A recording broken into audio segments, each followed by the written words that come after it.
A very warm welcome to all my dear students. बेटा आज का लेक्चर स्टार्ट करने से पहले, आज का एक नया चैप्टर स्टार्ट करने से पहले मुझे बताइए क्या ऑडियो वीडियो क्लियर है। जल्दी से बताइए क्या ऑडियो वीडियो क्लियर है। तो बेटा स्टार्ट करते हैं एक नया चैप्टर, बॉटनी का एक नया चैप्टर, क्लास 11 का chapter, that is biological classification.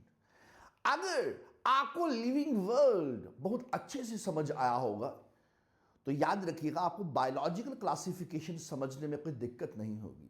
तो स्टार्ट करते हैं with this beautiful chapter, new chapter, that is biological classification. Start करते हैं उसी एरिस्टोटल से, स्टार्ट करते हैं उसी एरिस्टोटल से।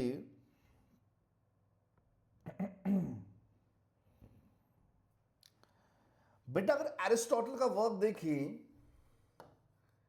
मैंने आपको बताया था एरिस्टोटल के बारे में।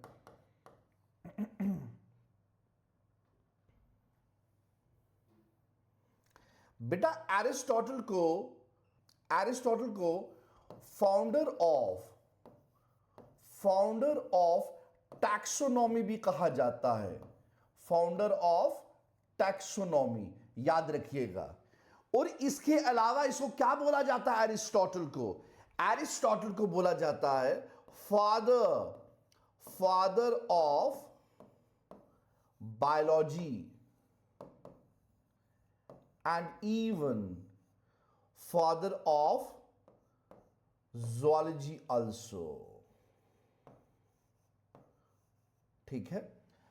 अगर एरिस्टोटल की कंट्रीब्यूशन देखें बेटा, इसने क्या किया? फर्स्ट टाइम साइंटिफिकली ऑर्गेनिजम्स को क्लासिफाई किया। तो हम कह सकते हैं first scientific attempt to classify the organisms into plants and animals. अरे प्लांटी एंड एनिमेलिया नहीं कहेंगे, प्लांटी और एनिमेलिया जो है ये लैटिन वर्ड्स हैं। याद रखिएगा अपना रिसर्च वर्क लैटिन लैंग्वेज में किसने लिखा था? कैरलस लीनियस ने।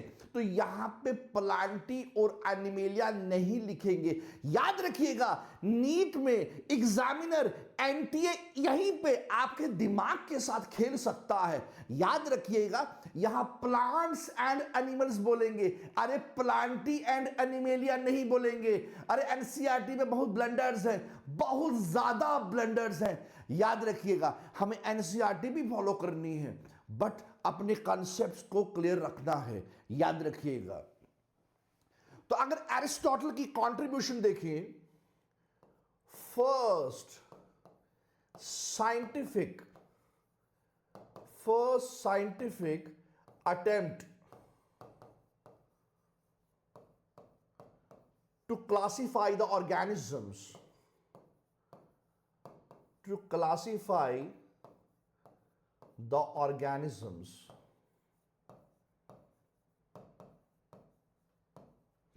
तो बेटा ऑर्गेनिजम्स को इस तरह से क्लासिफाई किया गया।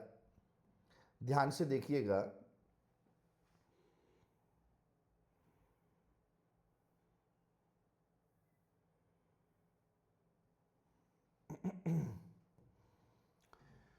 कुछ ऑर्गेनिजम्स को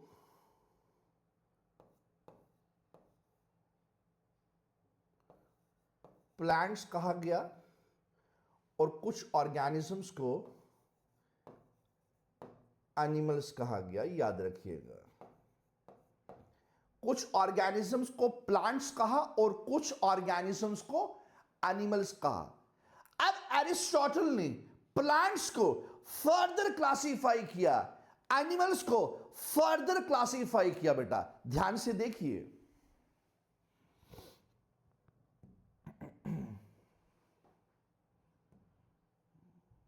अगर बात करें प्लांट्स की तो प्लांट्स को क्लासिफाई किया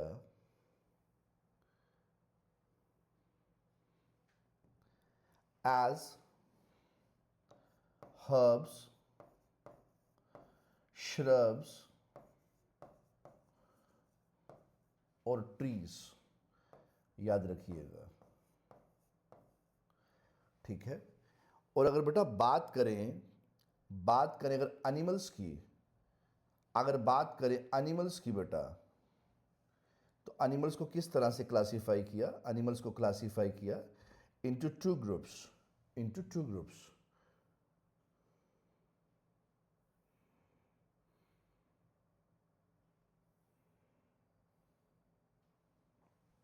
that is enema and enema. याद रखिएगा, एनीमा एंड इनेमा। ठीक है, यहां तक क्लियर हुआ? बेटा जल्दी से बताइए, क्या यहां तक क्लियर हुआ? अब बेटा इसको थोड़ा सा क्लासिफिकेशन को थोड़ा सा एक्सप्लेन करते हैं, क्लासिफिकेशन को थोड़ा सा एक्सप्लेन करते हैं। ध्यान से सुनिए। अगर हम बात करें प्लांट्स की, अगर हम बात करें प्लांट्स की, ध्यान से देखिएगा, अगर हम बात करें प्लांट्स की, तो प्लांट्स को क्लासिफाई किया गया इनटू 3 ग्रुप्स।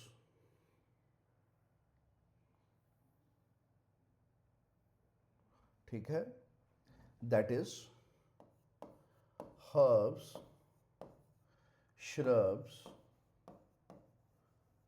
And trees. बेटा अगर बात करें हर्ब्स की, अगर बात करें हर्ब्स की, हर्ब्स का जो स्मॉल साइज होता है, हर्ब्स का जो साइज होता है वो स्मॉल होता है। श्रब्स का जो साइज होता है वो होता है small to medium, small to medium. और ट्रीज का जो साइज होता है मीडियम कह सकते हैं, या फिर कह सकते हैं medium to tall size, medium to tall, या लार्ज साइज भी कह सकते हैं। ठीक है, अब बेटा बात आती है कौन वुडी होगा कौन नॉन वुडी होगा। हर्ब्स जो होते हैं, याद रखिएगा, हर्ब्स और नॉन वुडी। श्रब्स और ट्रीज जो होते हैं बेटा, ये क्या होते हैं? ये श्रब्स और ट्रीज वुडी होते हैं, याद रखिएगा। श्रब्स और ट्रीज क्या होते हैं? ये वुडी होते हैं, याद रखिएगा बेटा। ठीक है, अगर बेटा बात करें, अगर बात करें एनिमल्स की, अगर बात करें एनिमल्स की, ध्यान से सुनिएगा, अगर बात करें एनिमल्स की,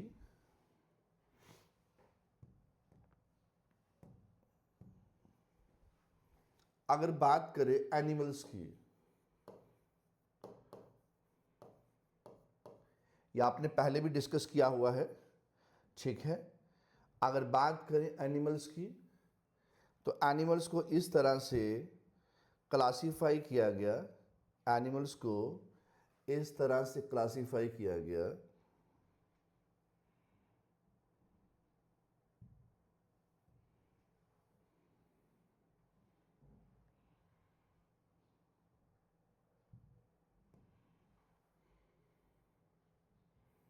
एनिमल्स को इस तरह से क्लासिफाई किया गया,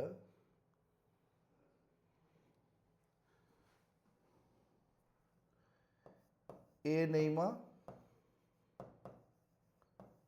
and enema, enema and enema. Animals को दो ग्रुप्स में क्लासिफाई किया गया, एनीमा एंड इनेमा। बेटा एनीमा वो ग्रुप ऑफ एनिमल्स हैं जिनमें आरबीसीज एब्सेंट हैं, याद रखिएगा, जिनमें आरबीसीज क्या हैं? एब्सेंट हैं। तो याद रखिएगा, इनमें कलरलेस फ्लूइड होएगा, इनमें कलरलेस फ्लूइड होएगा, याद रखिएगा। ठीक है, अगर इनेमा की बात करें, इनमें यानी कि ये वो ग्रुप ऑफ एनिमल्स हैं जिनमें आरबीसीज क्या होंगे? प्रेजेंट होंगे, याद रखिएगा, इनमें आरबीसीज प्रेजेंट होंगे, और इनमें क्या होगा? रेड कलर्ड फ्लूइड होगा, रेड कलर्ड फ्लूइड कह सकते हैं, या फिर ब्लड भी कह सकते हैं। ठीक है, इस तरह से आपको ये चीजें याद रखनी है।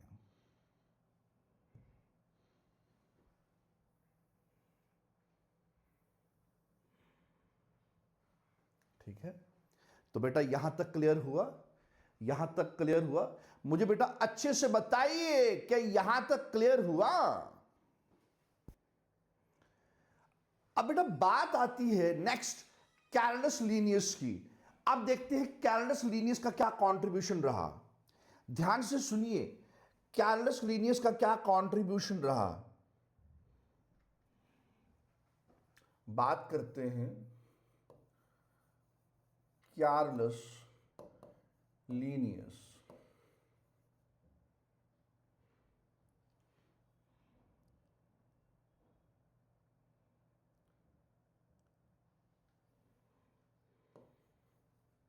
ठीक है, कैलडस लीनियस, इसका क्या क्या कंट्रीब्यूशन रहा। अब बात करते हैं कैलडस लीनियस की। कैलडस लीनियस का क्या कंट्रीब्यूशन रहा।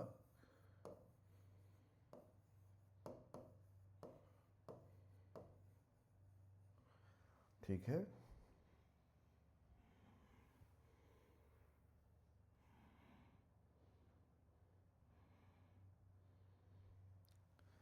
बेटा कैलडस लीनियस ने क्या किया, प्रपोज किया टू किंगडम क्लासिफिकेशन सिस्टम। याद रखिएगा, कैलडस लीनियस ने क्या किया, प्रपोज किया, he proposed two kingdom system. Two kingdom system कह सकते हैं या टू किंगडम क्लासिफिकेशन सिस्टम भी कह सकते हैं। टू किंगडम क्लासिफिकेशन सिस्टम भी कह सकते हैं। बेटा उसने क्या किया, सभी ऑर्गेनिजम्स को दो किंगडम्स में डिवाइड कर दिया। उसने क्या किया, सभी ऑर्गेनिजम्स को दो किंगडम्स में डिवाइड कर दिया। एक को बोला किंगडम प्लांटी, ठीक है, और दूसरे को बोला किंगडम एनिमेलिया। किंगडम एनिमेलिया, ठीक है, इस तरह से।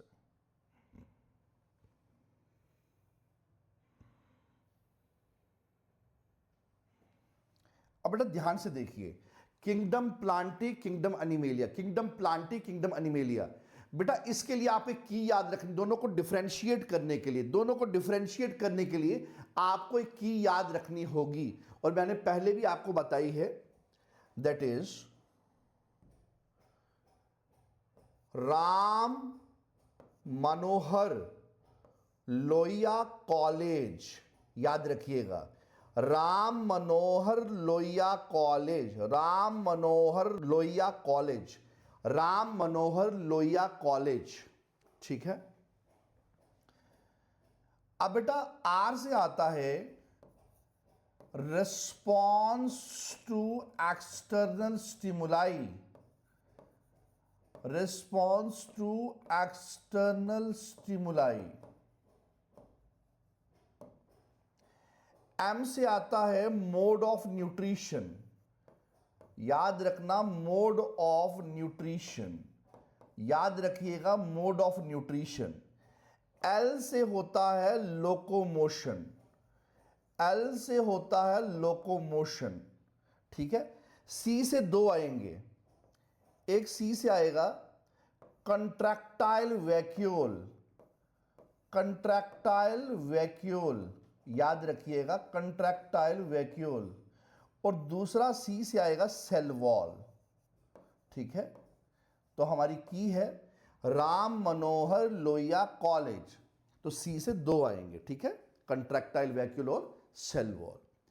बेसिकली उसने यही एक बेस बनाया, इसी बेस पे, ठीक है। आप कह सकते हैं सर प्लांट्स तो रिस्पॉन्स करते हैं, एनिमल्स भी करते हैं, बट उस समय उसने ये आधार पे, इस आधार पे, इस बेस पे डिफरेंशिएट किया। उसने कहा प्लांट्स रिस्पॉन्ड नहीं करते, एनिमल रिस्पॉन्ड करते हैं।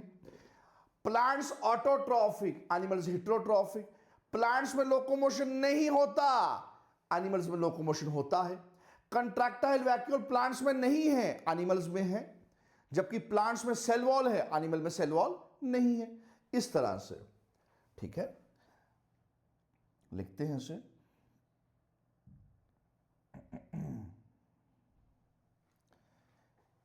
कार्लस लीनियस ने कहा जो किंगडम प्लांटी है, ठीक है, यानी कि जो प्लांट्स हैं, they cannot respond to external stimuli, यानी कि यहां पे रिस्पॉन्स एब्सेंट होगा। तो इस तरह से हम लिखेंगे एब्सेंट, ठीक है। और एनिमल्स में रिस्पॉन्स क्या होगा? Present. Mode of nutrition, plants में क्या होगा? Autotrophic, autotrophic. एनिमल्स में क्या होगा? हेटेरोट्रॉफिक। याद रखिएगा, एनिमल्स में क्या होगा? हेटेरोट्रॉफिक। बात करें लोकोमोशन की, प्लांट्स में लोकोमोशन होता है एब्सेंट, यहां पे एब्सेंट है। एनिमल्स में क्या होता है? प्रेजेंट। कंट्रैक्टाइल वैक्यूल्स, याद रखिएगा, प्लांट्स में क्या होंगे? एब्सेंट, एनिमल्स में क्या होंगे? प्रेजेंट। और बात रही सेल वॉल की, प्लांट्स में होते हैं प्रेजेंट और एनिमल्स में क्या होते हैं? याद रखिएगा, एनिमल्स में क्या होते हैं? एब्सेंट।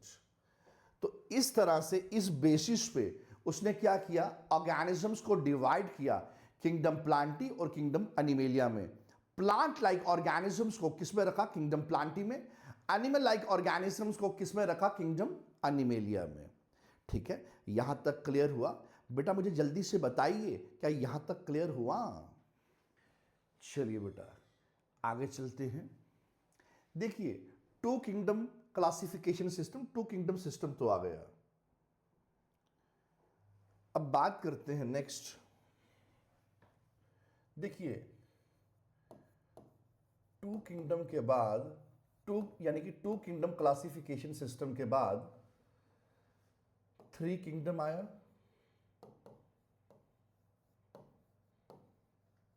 थ्री किंगडम के बाद फोर किंगडम आया।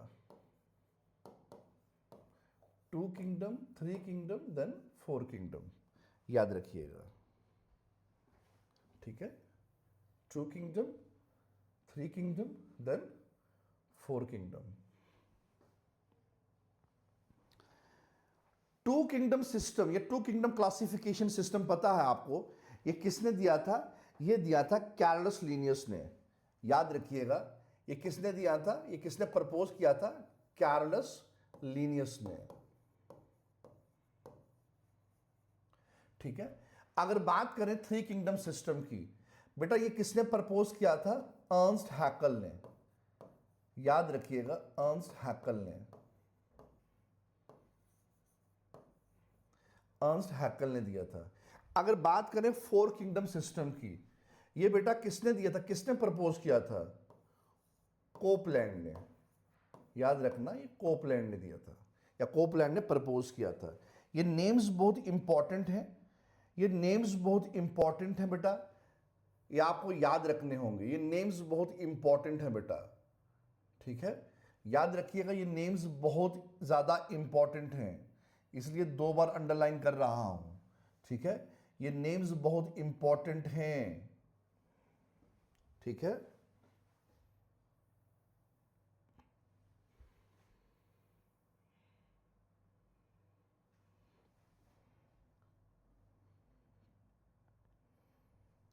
बट अगर बात करें कैरलस लीनियस की, जब उसने टू किंगडम सिस्टम प्रपोज किया तो किस बेसिस पे उसने ऑर्गेनिजम्स को दो किंगडम्स में डिवाइड किया? Kingdom Plantae and kingdom animalia. इसके लिए मैंने आपको की दी थी, याद रखिएगा, मैंने आपको की दी थी राम मनोहर लोहिया कॉलेज। ठीक है, यहां तक समझ आ गया? राम मनोहर लोहिया कॉलेज, यानी कि basically on the basis of response to external stimuli, उसके बाद मोड ऑफ न्यूट्रिशन, उसके बाद लोकोमोशन, उसके बाद कंट्रैक्टाइल वैक्यूल,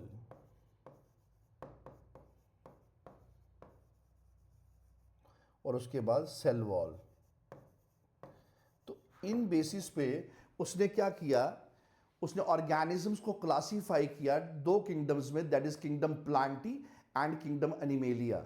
याद रखिएगा, kingdom Plantae and kingdom animalia, kingdom Plantae and kingdom animalia, याद रहेगा बेटा। देखो, प्लांट्स नहीं बोल रहा, प्लांटी बोल रहा हूं, एनिमल्स नहीं बोल रहा, एनिमेलिया बोल रहा हूं। ये लेटिन वर्ड्स हैं।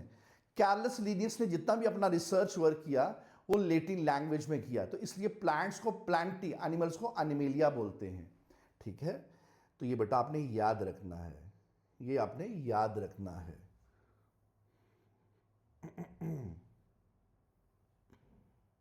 इस तरह से आपने याद रखना है बेटा। अगर बात करते हैं थ्री किंगडम सिस्टम की, ये किसने प्रपोज किया? अर्नस्ट हैकेल ने। बेसिकली बहुत सारे ऐसे ऑर्गेनिजम्स थे, याद रखिएगा, बहुत सारे लार्ज नंबर ऑफ ऑर्गेनिजम्स थे जो ना प्लांटी में फिट हो रहे थे ना एनिमेलिया में फिट हो रहे थे। इसलिए उसने क्या किया, एक अलग किंगडम सिस्टम प्रपोज किया। प्लांटी और एनिमेलिया के अलावा उसने एक थर्ड किंगडम सिस्टम प्रपोज किया, यानी कि एक न्यू किंगडम इंट्रोड्यूस किया, दैट इज किंगडम प्रोटिस्टा। ठीक है, हम लिखेंगे देयर वर, या देयर और भी लिख सकते हैं, लार्ज नंबर ऑफ ऑर्गेनिजम्स। ठीक है, there were large number of organisms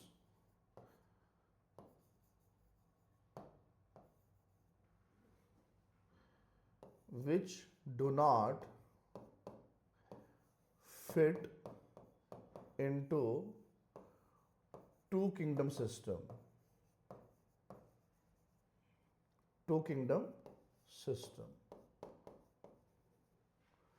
ठीक है, तो बेटा उसने क्या किया, इंट्रोड्यूस किया, ही इंट्रोड्यूस्ड किंगडम प्रोटिस्टा, ही इंट्रोड्यूस किंगडम प्रोटिस्टा, याद रखिएगा। और जितने भी वो ऑर्गेनिजम्स जो फिट नहीं हो रहे थे किंगडम प्लांटी, किंगडम एनिमेलिया में, उसने क्या किया बेटा, उन सबको डाल दिया किंगडम प्रोटिस्टा में। अब ऐसा क्या था कि उसको किंगडम प्रोटिस्टा बनाना पड़ा? उन ऑर्गेनिजम्स में ऐसा क्या अलग था बेटा? दो बेसिस पे, टू बेसिस, याद रखिएगा। Lack of tissue organisation, lack of tissue organisation,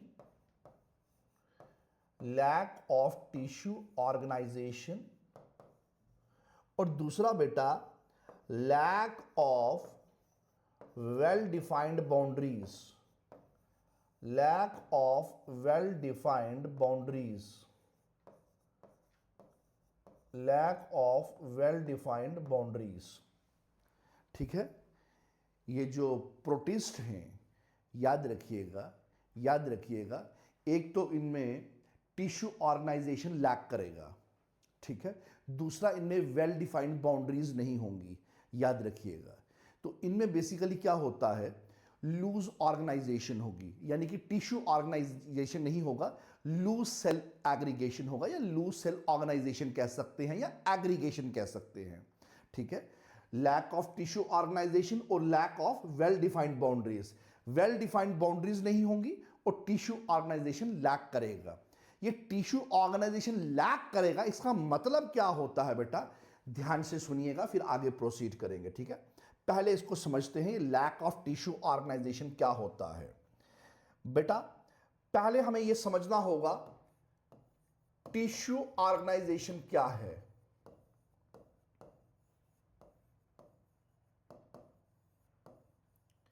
फिर हमने एक वर्ड बोला, lack of tissue organisation, lack of tissue organisation.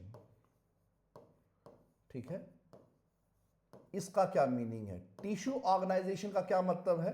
Lack of tissue organisation का क्या मतलब है ये बेटा अभी हम समझेंगे, ठीक है। हर टर्म को अंडरस्टैंड करना बेटा, क्रैम नहीं करना, ठीक है। बायो को आपको पीना है तभी आपके 360 नंबर आएंगे, ठीक है। अगर आप बायोलॉजी को पीते हैं, ठीक है, क्रैम नहीं करना, चीज को, हर चीज को समझना है, तोड़ तोड़ के समझना है बेटा, ठीक है। मैं कभी ये बात नहीं बोलूंगा इसको याद कीजिए, वो खुद ब खुद याद हो जाएगी, ठीक है, याद रखिएगा बेटा। Tissue organisation, lack of tissue organisation में क्या फर्क है, ध्यान से सुनिएगा। सपोज मान लीजिए एक इस तरह का, इस कलर का सेल है, ठीक है, फिर एक इस तरह का, एक इस कलर का सेल है, ठीक है, फिर बेटा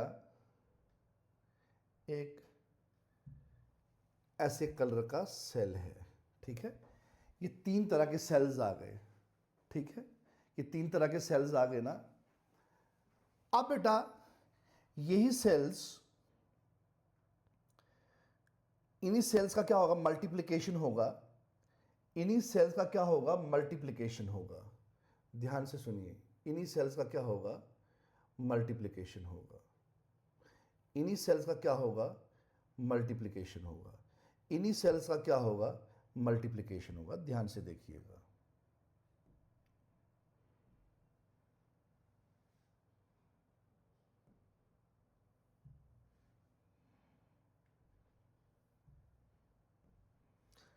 देखिए जब पहले वाले सेल मल्टीप्लाई करेंगे, ये इस तरह से, इस तरह से, इस तरह से, इस तरह से, इस तरह से, ठीक है, इस तरह से, ठीक है। ये आगे सेल्स, ये सेल्स मल्टीप्लाई हो गए, ठीक है, इस तरह के सेल्स मल्टीप्लाई हो गए, यानी कि एक सेल है, अब ग्रुप ऑफ सेल्स बन गए, यानी कि टिश्यू बन गए, ठीक है। अब ये क्या करेंगे, एक ही फंक्शन परफॉर्म करेंगे। फंडामेंटली देखा जाए, एक सेल है, सेल्स मल्टीप्लाई हो गए, टिश्यू बन गए, अब वही ग्रुप ऑफ सेल्स क्या करेंगे, एक फंक्शन परफॉर्म करेंगे। लेट्स सपोज यहां जो फंक्शन परफॉर्म करेंगे दैट इज डाइजेस्टिव फंक्शन, ठीक है। एक सेल्स, ठीक है, नंबर ऑफ सेल्स बने, ठीक है, मल्टीप्लिकेशन हुई, अब ग्रुप ऑफ सेल्स जिसको बोलेंगे टिश्यू। अब यही ग्रुप ऑफ सेल जो है, जो कि टिश्यू है, अब ये एक ही फंक्शन परफॉर्म करेगा, that is digestive functions. Let's suppose अगर अब इस कलर के सेल्स हैं,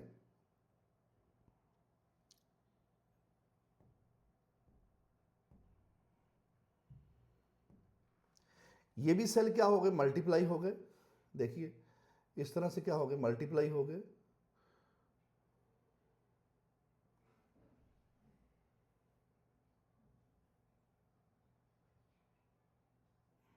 ये देखिए मल्टीप्लाई हो गए, ये क्या बन गए, ग्रुप ऑफ सेल्स बन गए, यानी कि टिश्यू बन गया, ठीक है। अब ये क्या करेंगे बेटा, ये रेस्पिरेटरी फंक्शन परफॉर्म करेंगे। ये क्या करेंगे, रेस्पिरेटरी फंक्शन परफॉर्म करेंगे। अब अलग तरह के सेल्स हैं, लेट सपोज इस तरह के सेल्स हैं, इनकी भी क्या होगी, मल्टीप्लिकेशन होगी, इस तरह से,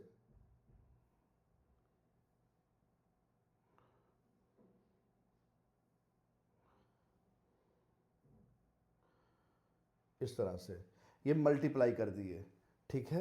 जब ये मल्टीप्लाई कर गए तो ये ग्रुप ऑफ सेल्स बन गए, यानी कि टिश्यू बन गए। अब यही ग्रुप ऑफ सेल्स क्या करेंगे, ये फंक्शन परफॉर्म करेंगे। सपोज ये परफॉर्म करेंगे एक्सक्रीटरी फंक्शन, ठीक है। आपने देखा एक तरह का सेल मल्टीप्लाई हो गए, ग्रुप ऑफ सेल्स बन गए, दैट इज टिश्यू।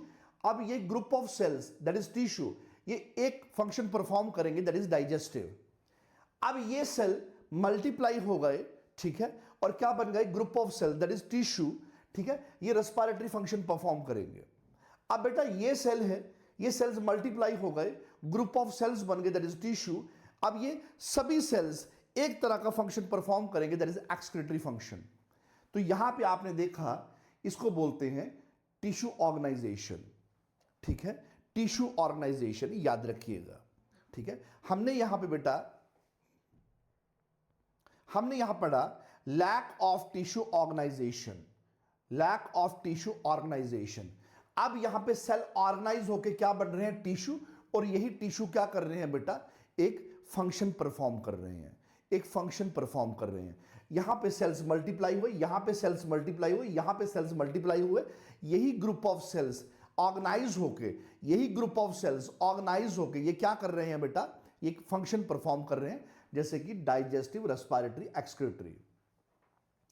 सपोज बेटा अगर बात करें लैक ऑफ टिश्यू ऑर्गेनाइजेशन की, इसका मतलब क्या हो गया, ये तो टिश्यू ऑर्गेनाइजेशन हो गया, लैक ऑफ टिश्यू ऑर्गेनाइजेशन का क्या मतलब है, ध्यान से सुनिएगा। ठीक है, अब इस तरह के क्या है, ये सेल्स है, ये डिफरेंट डिफरेंट सेल्स हैं। अब इनकी मल्टीप्लिकेशन नहीं हुई, अब इनकी लूज सेल एग्रीगेशन हुई। ध्यान से सुनिए, इनकी क्या हुई, लूज सेल एग्रीगेशन हुई। ध्यान से देखिएगा। ठीक है, अब ये एग्रीगेट कर गए। ठीक है, अब इस तरह के सेल्स बन गए।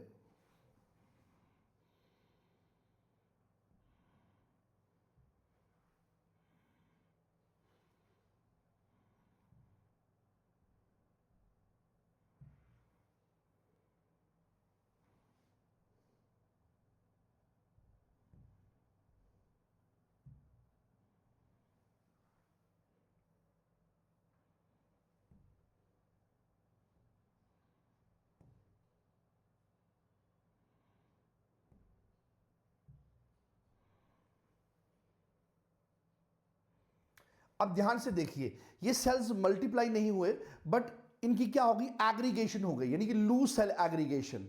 ठीक है, अब ये ग्रीन वाला जो है बेटा, ध्यान से देखिएगा, ये जो ग्रीन वाला है ये डाइजेस्टिव फंक्शन परफॉर्म करेगा। ठीक है, अब ये वाला जो सेल है ये क्या करेगा, एक्सक्रीटरी फंक्शन परफॉर्म करेगा। ठीक है, और ये वाला जो है ये रेस्पिरेटरी फंक्शन परफॉर्म करेगा। आपने बेटा यहां पे ये देखा, इस केस में जो सेल्स है उनकी मल्टीप्लिकेशन नहीं हुई, यानी कि उनकी लूज एग्रीगेशन हुई, ये एक साथ मिल गए, बट लूज एग्रीगेशन, याद रखिएगा, लूज एग्रीगेशन। यहां पे एग्रीगेशन हुई और एक फंक्शन परफॉर्म किया। यहां पे सेल्स की क्या हुई, या सेल्स एग्रीगेट हुए, सेल्स का नंबर नहीं बढ़ा, सेल्स मल्टीप्लाई नहीं हुए, यानी कि ग्रुप ऑफ सेल्स देखने को नहीं मिले। तो हम कहेंगे lack of organisation, lack of tissue organisation. यहां पे आपको कहीं भी टिश्यू देखने को नहीं मिल रहा, यहां पे आपको टिश्यू टिश्यू टिश्यू देखने को मिल रहा है, यहां पे कहीं भी टिश्यू देखने को नहीं मिला। यहां पे ये वाला सेल यहां पे आ गया, ये वाला सेल यहां पे आ गया, ये वाला सेल यहां पे आ गया, तीनों सेल आपस में मिले, बट एग्रीगेशन क्या, लूज अरेंजमेंट है, और हर सेल अपना फंक्शन परफॉर्म करेगा। तो इसको बोलेंगे lack of tissue organisation, lack of tissue organisation, यानी कि यहां पे टिश्यू ऑर्गेनाइजेशन देखने को नहीं मिलेगा, तो हम कहेंगे लैक ऑफ टिश्यू ऑर्गेनाइजेशन। यहां पे हर टिश्यू, हर ग्रुप ऑफ सेल अपना फंक्शन परफॉर्म करेगा, यहां पे हर सेल अपना फंक्शन परफॉर्म करेगा। यहां पे टिश्यू ऑर्गेनाइजेशन, यहां पे लूज सेल ऑर्गेनाइजेशन, हर सेल अपना फंक्शन परफॉर्म करेगा, that is lack of tissue organisation. बेटा यहां तक क्लियर हुआ, मुझे जल्दी से बताइए, क्या यहां तक क्लियर हुआ? अब वापस चलते हैं उसी स्लाइड पे। हमने लिखा बेटा, ये जो किंगडम प्रोटिस्टा इंट्रोड्यूस किया गया, किसने इंट्रोड्यूस किया, ये इंट्रोड्यूस किया अर्नस्ट हैकेल ने। तो याद रखिए इसमें क्या होगा, इन ऑर्गेनिजम्स में लैक ऑफ टिश्यू ऑर्गेनाइजेशन, यानी कि लूज सेल एग्रीगेशन होगा। ठीक है, और इनमें वेल डिफाइंड बाउंड्रीज नहीं होंगी। अब बेटा फोर्थ किंगडम की अगर बात की जाए, फोर्थ किंगडम की बात की जाए, ठीक है, या फिर हम कह सकते हैं फोर्थ किंगडम क्लासिफिकेशन की बात की जाए बेटा, ये किसने इंट्रोड्यूस किया था, ये किसने इंट्रोड्यूस किया बेटा, कोपलैंड ने। जब माइक्रोस्कोप की, याद रखिएगा, जब एडवांस माइक्रोस्कोप की, मैं माइक्रोस्कोप नहीं बोल रहा, मैं एडवांस माइक्रोस्कोप बोल रहा हूं, जब एडवांस माइक्रोस्कोप की इन्वेंशन हुई, ठीक है, याद रखिएगा, जब एडवांस माइक्रोस्कोप इंट्रोड्यूस हुआ, फिर समझ आया कि छोटे मोटे कुछ माइक्रोस्कोपिक ऑर्गेनिजम्स भी होते हैं, फिर समझ आया कुछ छोटे छोटे माइक्रोस्कोपिक ऑर्गेनिजम्स भी होते हैं जो हमें अपनी नेक्ड आईज से देखने को नहीं मिलते। तो याद रखिएगा, तब समझ आया कुछ माइक्रोस्कोपिक ऑर्गेनिजम्स भी होते हैं। उन्होंने इन माइक्रोस्कोपिक ऑर्गेनिजम्स को एक डिफरेंट किंगडम में प्लेस किया और इस किंगडम को जो इंट्रोड्यूस किया एज अ फोर्थ किंगडम, याद रखिएगा उस किंगडम का नाम है किंगडम मोनेरा। याद रखिएगा, प्रोटिस्टा के बाद क्या आया? किंगडम मोनेरा आया। याद रखिएगा, किंगडम मोनेरा आया। ठीक है। एडवांस माइक्रोस्कोप जब आया तो समझ आ गया कुछ माइक्रोस्कोपिक ऑर्गेनिजम्स भी हैं जो हमारी अपनी आंखों से नहीं दिखते, नेकेड आई से नहीं दिखते। तो बेटा उसने क्या किया, यानी कि कोपलैंड ने एक फोर्थ किंगडम इंट्रोड्यूस किया, दैट इज किंगडम मोनेरा। सभी माइक्रोस्कोपिक ऑर्गेनिजम्स को कहां डाल दिया? किंगडम मोनेरा में डाल दिया। तो बेटा इस तरह से 4 किंगडम, 3 किंगडम, उसके पहले क्या था? 2 किंगडम। अगर हायरार्की में देखें, ठीक है, पहले एरिस्टोटल आया, फिर उसके बाद Carolus Linnaeus 2 kingdom classification system लेके आया, फिर Ernst Haeckel 3 kingdom classification system लेके आया, फिर 4 किंगडम सिस्टम किसने लाया? कोपलैंड ने लाया। याद रखिएगा, कोपलैंड 4 किंगडम क्लासिफिकेशन सिस्टम लेके आया। बेटा बताइए, क्या यहां तक क्लियर हुआ? मुझे जल्दी से बताइए, क्या डाउट है? अब बेटा बात करते हैं नेक्स्ट 5 किंगडम क्लासिफिकेशन सिस्टम की। ये 5 किंगडम क्लासिफिकेशन सिस्टम इसलिए आया क्योंकि ये जो अर्लियर किंगडम सिस्टम्स थे, इनका क्या था? ड्रॉबैक था। ठीक है, ये जो earlier kingdom system, earlier means 2, 3 और 4, इनके कुछ ड्रॉबैक की वजह से क्या इंट्रोड्यूस हुआ? 5 किंगडम सिस्टम इंट्रोड्यूस हुआ, जो किसने दिया था? रॉबर्ट एच विटेकर ने।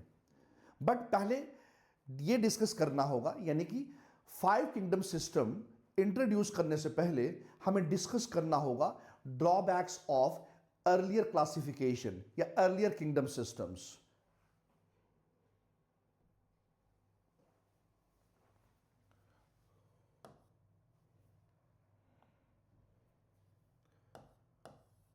ड्रॉबैक्स ऑफ earlier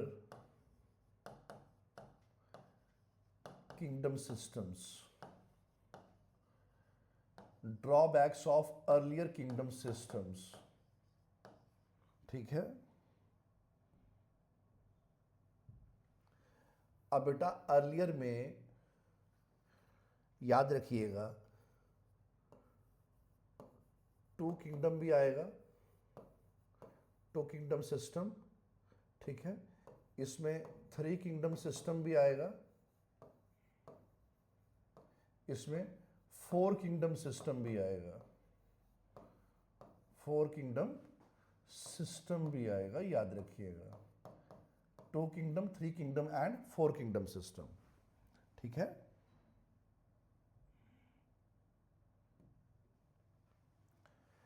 सबसे पहला ड्रॉबैक जो था बेटा, प्रोकैरियोट्स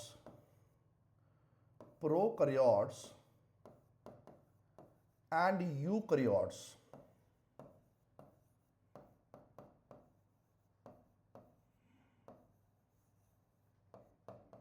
ठीक है, आर प्लेस्ड टुगेदर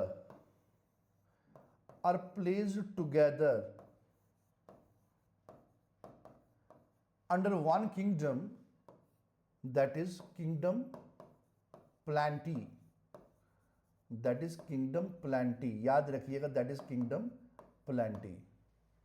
ठीक है, प्रोकैरियोट्स और यूकैरियोट्स को एक साथ किंगडम प्लांटी में रखा गया। ये सबसे पहला ड्रॉबैक था। क्यों रखा गया?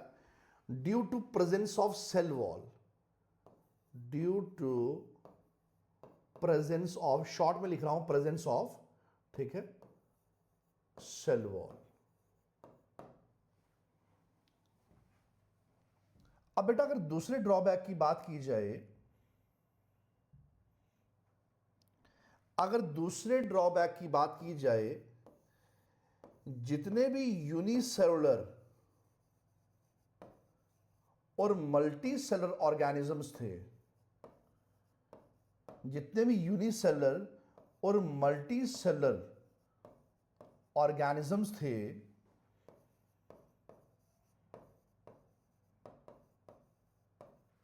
बेटा, उन्हें एक साथ हम कहेंगे प्लेस्ड टुगेदर, एक ही किंगडम में रखा गया, that is kingdom Plantae. Reason क्या था? ड्यू टू प्रेजेंस ऑफ, दोबारा मैं शॉर्ट में लिख रहा हूं, due to presence of cell wall, due to presence of cell wall. ठीक है।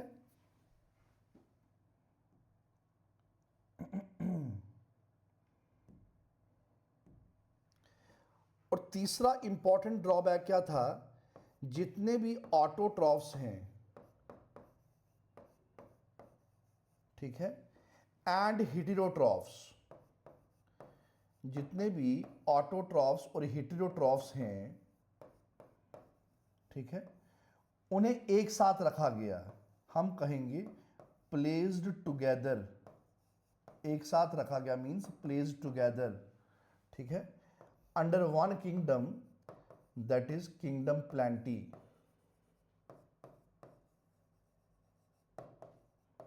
रीजन क्या दिया? Due to presence of cell wall, due to presence of cell wall. ठीक है। अब अगर कुछ एग्जाम्पल्स की बात करें बेटा, कुछ एग्जाम्पल्स की बात करें, जैसे prokaryotes and eukaryotes, BGA, blue green algae, ठीक है, एंड ग्रीन एल्गी, ठीक है, इसको एक साथ किंगडम प्लांटी में रखा गया। यूनिसेलुलर एंड मल्टीसेलुलर, याद रखिएगा, यूनिसेलुलर एंड मल्टीसेलुलर। अब यूनिसेलुलर क्या है? क्लैमिडोमोनास, क्लैमिडोमोनास,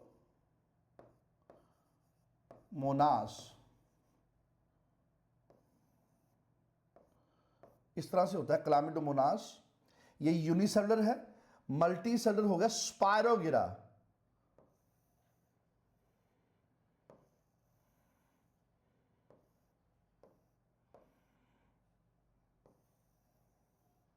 इस तरह से होगा स्पायरोगिरा। याद रखिएगा स्पायरोगिरा क्या है? मल्टीसेलुलर है। ये क्या है? मल्टीसेलुलर, स्पाइरल शेप, ये मल्टीसेलुलर है।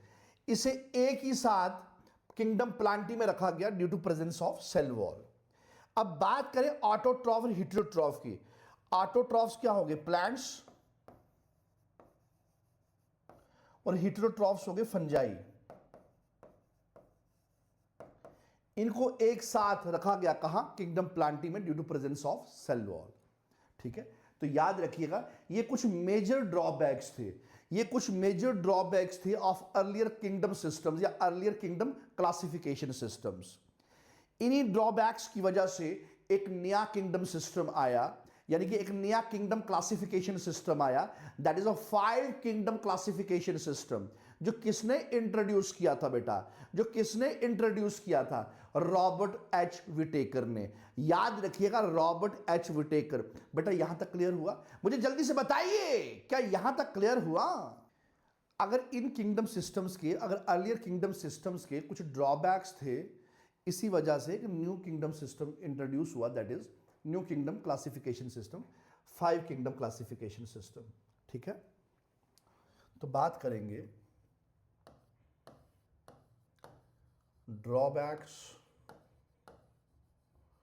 Of earlier kingdom systems. ठीक है, तो इसी वजह से एक न्यू किंगडम सिस्टम इंट्रोड्यूस हुआ, that is 5 kingdom classification system. 5 kingdom classification system, 5 kingdom classification system. ठीक है, याद रखिएगा।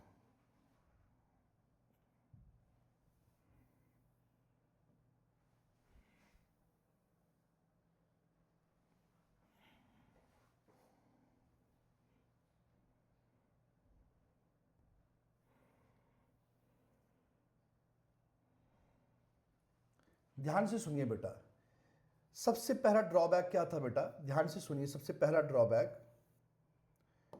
Prokaryotes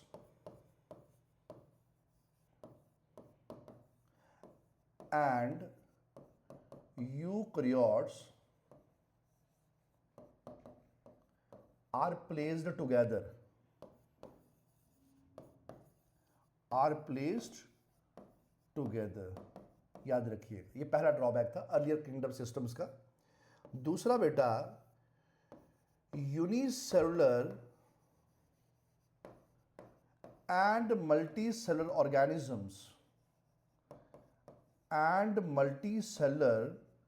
organisms are placed together, उन्हें एक साथ रखा गया, आर प्लेस्ड टुगेदर। ठीक है। और तीसरा मेन ड्रॉबैक क्या था बेटा, जितने भी ऑटोट्रॉफ्स हैं और जितने भी हेटेरोट्रॉफ्स हैं, ऑटोट्रॉफ्स एंड हेटेरोट्रॉफ्स, उन्हें एक ही किंगडम में रखा गया, that's kingdom Plantae, are placed together, are placed together. ये सबसे बड़े क्या थे, ड्रॉबैक्स थे अर्लियर किंगडम सिस्टम या अर्लियर किंगडम क्लासिफिकेशन सिस्टम। अब बेटा, ये जो 5 किंगडम क्लासिफिकेशन सिस्टम है, ये किसने इंट्रोड्यूस किया, RH means Robert H Whittaker. ठीक है, इसने क्या किया बेटा, इंट्रोड्यूस किया। याद रखिएगा, ये नाम याद रखिएगा, रॉबर्ट एच व्हिटेकर। ठीक है, रॉबर्ट एच व्हिटेकर। अब रॉबर्ट एच व्हिटेकर ने ये जो 5 kingdom system classification system propose किया या इंट्रोड्यूस किया, इन ड्रॉबैक्स की वजह से।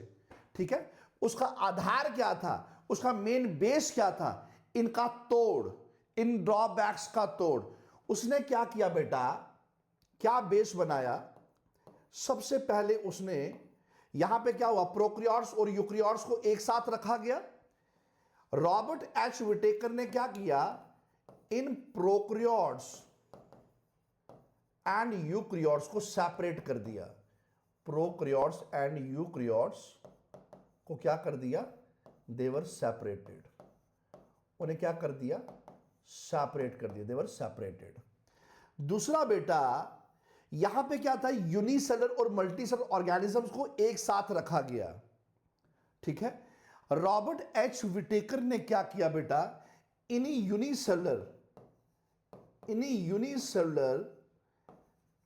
और मल्टीसेलर ऑर्गेनिजम्स को, यूनिसेलर और मल्टीसेलर ऑर्गेनिजम्स को बेटा क्या कर दिया, सेपरेट कर दिया, दे वर सेपरेटेड।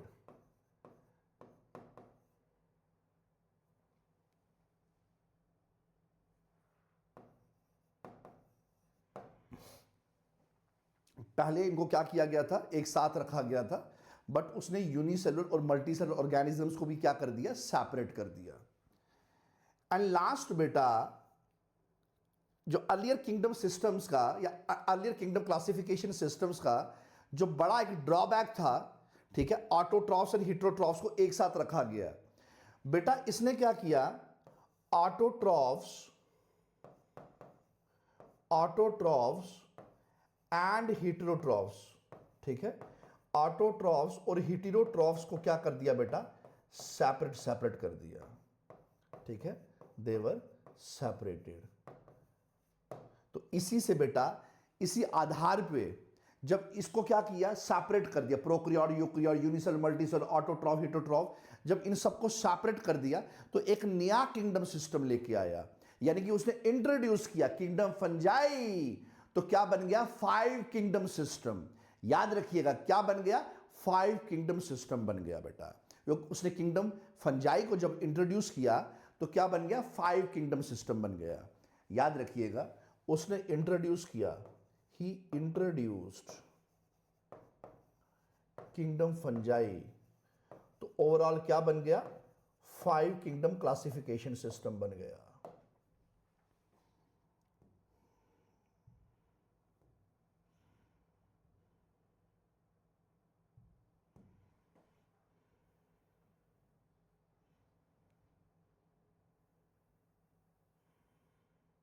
ठीक है, इस तरह से याद रखिएगा।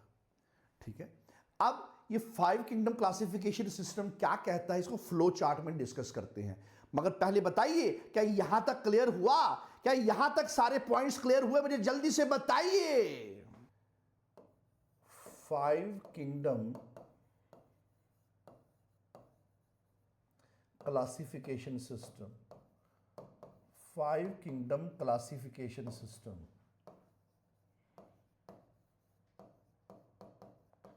हम डिस्कस करेंगे 5 किंगडम क्लासिफिकेशन सिस्टम। ठीक है, ध्यान से सुनिएगा। इन किंगडम्स में क्या क्या इंट्रोड्यूस किया बेटा, यानी कि कौन कौन से किंगडम्स इंट्रोड्यूस किए?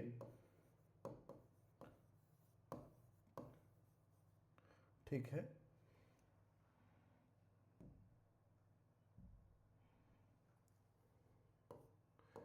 Kingdom Monera, kingdom Protista, kingdom Fungi, then kingdom Plantae, then kingdom Animalia. ठीक है, एक्चुअली उसने इंट्रोड्यूस किया था किंगडम फंजाई। ठीक है, तो बाकी तो सारे किंगडम्स प्रपोज हो ही रखे थे, मोनेरा, प्रोटिस्टा, प्लांटी, एनिमेलिया तो प्रपोज हो ही रखा था। ठीक है, Monera, Protista, fungi, Plantae and animalia. ठीक है, animalia.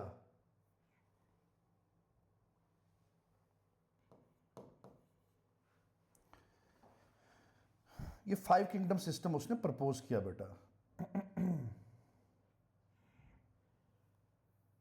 Monera, Protista, fungi, Plantae, animalia. Actually जो उसने सिस्टम प्रपोज किया 5 किंगडम सिस्टम था, और जो किंगडम इंट्रोड्यूस किया वो था फंजाई। वो क्या था? फंजाई था बेटा। ठीक है, अब ध्यान से सुनना। सबसे पहले उसने क्या किया? प्रोकैरियोट्स और यूकैरियोट्स को सेपरेट किया। प्रोकैरियोट्स और यूकैरियोट्स को सेपरेट किया, ध्यान से सुनिएगा। उसने क्या किया बेटा? सबसे पहले उसने प्रोकैरियोट्स और यूकैरियोट्स को सेपरेट किया। ठीक है, ध्यान से सुनिएगा, प्रोकैरियोट्स एंड यूकैरियोट्स।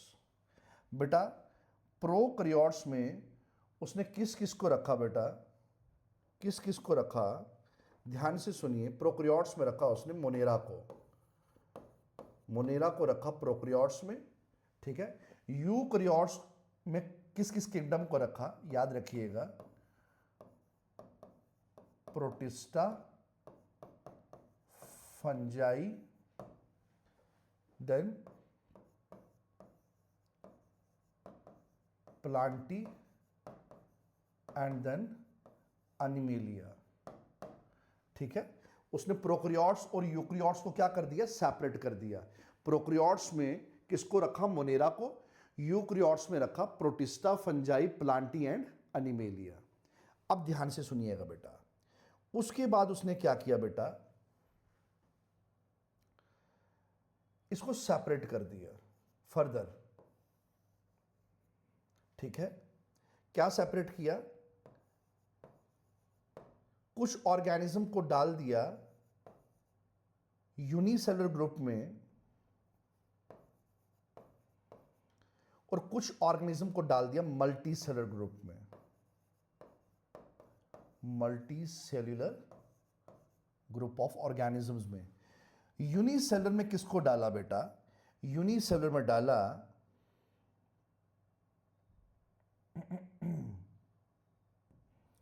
यूनिसेलुलर में डाला प्रोटिस्टा को। ठीक है, और बेटा मल्टी सेलुलर में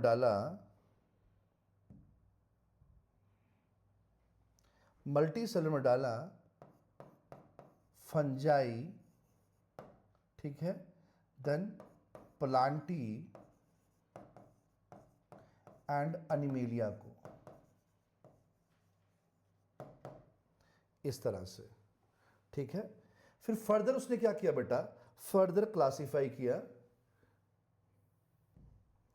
फर्दर उसने क्या किया बेटा, इन्हीं मल्टी सेलर को क्लासिफाई किया इस तरह से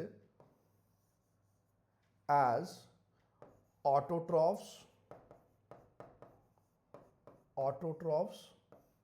एंड हेटेरोट्रॉफ्स, याद रखिएगा, एंड हेटेरोट्रॉफ्स। ठीक है, ऑटोट्रॉफ्स में किसको डाला बेटा, ऑटोट्रॉफ्स में डाला प्लांट्स को, यानी कि किंगडम प्लांटी को, तो याद रखिएगा हेटेरोट्रॉफ्स में डाला kingdom fungi and kingdom animalia को,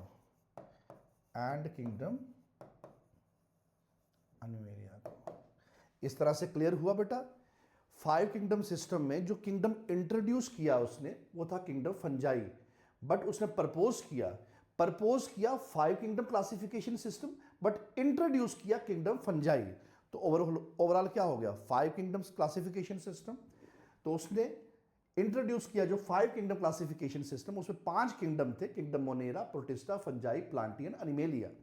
तो मैंने आपको बताया था जो अर्लियर क्लासिफिकेशन सिस्टम्स के जो ड्रॉबैक्स थे, प्रोक्रियोट्स और यूक्रियोट्स को एक साथ रखा गया, यूनिसेलुलर मल्टीसेलुलर को एक साथ रखा गया, ऑटोट्रॉफ और हेटेरोट्रॉफ को एक साथ रखा गया।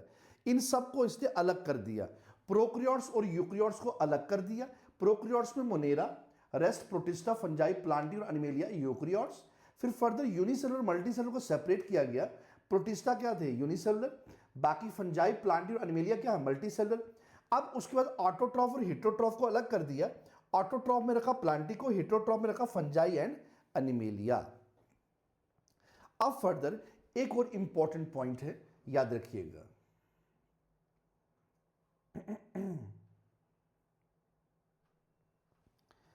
अब बेटा इसी को कंटिन्यू करते हैं।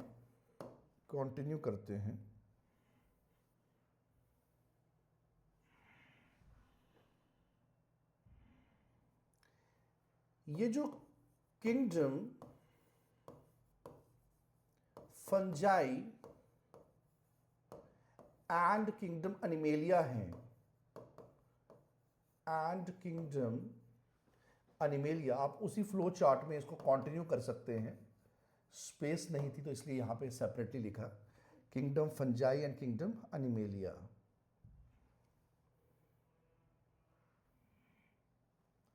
ठीक है, इसको फर्दर उसने क्या किया, सेपरेट किया, और उसने कहा बेटा ये जो किंगडम फंजाई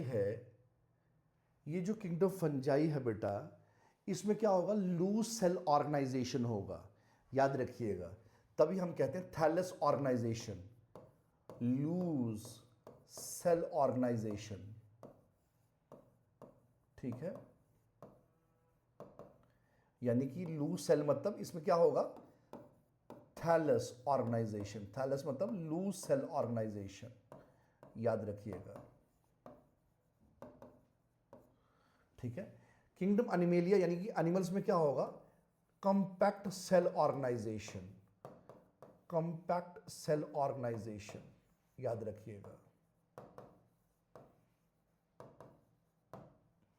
ठीक है, और बेटा most important thing is fungi में क्या होगा, याद रखिएगा, सेल वॉल। इसमें क्या होगी, सेल वॉल होगी। ठीक है, तो आपको पता है एनिमल्स में सेल वॉल एब्सेंट होती है। तो इस तरह से इसने क्या किया, 5 किंगडम क्लासिफिकेशन सिस्टम को प्रपोज किया, और इन 3 फीचर्स के आधार पे उसने क्या किया, प्रोक्रियोट्स और यूक्रियोट्स को सेपरेट कर दिया, यूनिसेलुलर और मल्टीसेलुलर को सेपरेट कर दिया। ठीक है, ऑटोट्रॉफ और हेटेरोट्रॉफ को सेपरेट कर दिया। बेटा यहां तक क्लियर हुआ? मुझे जल्दी से बताइए क्या यहां तक क्लियर हुआ? अब बेटा कुछ इंपॉर्टेंट पॉइंट्स की बात करते हैं कुछ इंपॉर्टेंट पॉइंट्स की। बहुत ही ज्यादा इंपॉर्टेंट पॉइंट्स हैं बेटा, नीट पॉइंट ऑफ व्यू से बहुत ही ज्यादा इंपॉर्टेंट पॉइंट्स हैं बेटा। अर्लियर क्लासिफिकेशन सिस्टम में क्या था, अर्लियर क्लासिफिकेशन सिस्टम में अमीबा एंड पैरामीशियम को, याद रखिएगा, अमीबा एंड पैरामीशियम को कहां रखा गया था, किंगडम एनिमेलिया में रखा गया था। याद रखिएगा, किंगडम एनिमेलिया में रखा गया था। ठीक है, अर्लियर क्लासिफिकेशन सिस्टम्स में। ठीक है, अर्लियर किंगडम सिस्टम्स कह सकते हैं, अर्लियर किंगडम क्लासिफिकेशन सिस्टम भी कह सकते हैं, क्लासिफिकेशन सिस्टम्स में। ठीक है,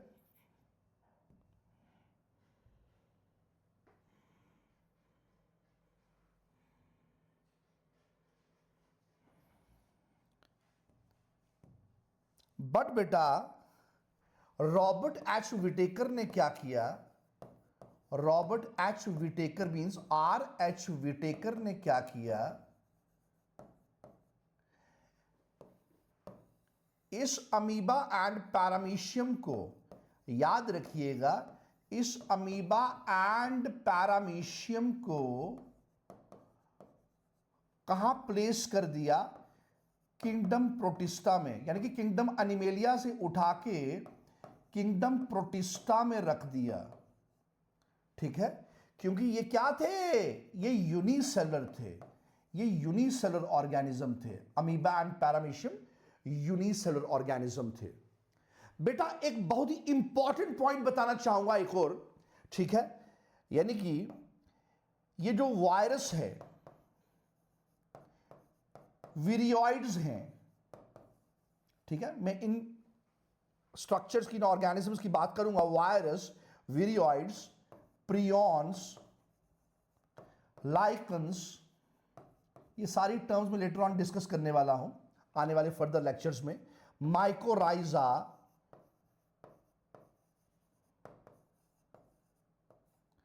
बेटा इसको कंसीडर ही नहीं किया है, इसको इंट्रोड्यूस ही नहीं किया अपने इस किंगडम सिस्टम में।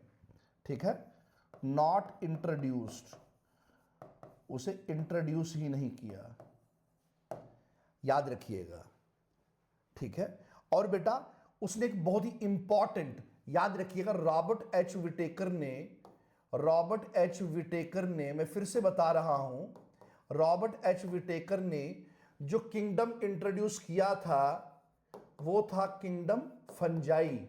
याद रखिएगा, इंट्रोड्यूस किया किंगडम फंजाई, बट प्रपोज किया 5 kingdom classification system, 5 kingdom classification system, याद रखिएगा। ठीक है, यहां तक क्लियर हो गया बेटा, यहां तक क्लियर हो गया? मुझे जल्दी से बताइए, क्या यहां तक क्लियर हुआ? आज का टॉपिक हम यहीं पे समाप्त करते हैं। उम्मीद करता हूं आज का लेक्चर आपके लिए बहुत ही इंफॉर्मेटिव रहा होगा। मिलते हैं कल इसी समय, इसी प्लेटफॉर्म में, सेम एनर्जी के साथ। तब तक के लिए टाटा बाय बाय।